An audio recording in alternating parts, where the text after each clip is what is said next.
Right.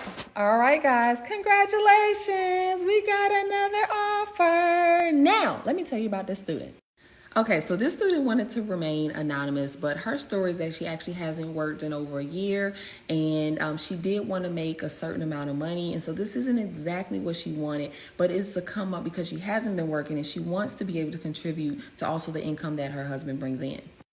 I like to congratulate all my students because even though it's not an exact QA role, this is her going from actually not working in a while to actually getting back into the workforce and then also landing a role. And then she's going to continue her journey to specifically land that QA role. But she says that what she's learned in Road to QA actually helped her go through 3 interviews. You guys, let's congratulate this student. It is not hard being out of the market and then trying to get back in.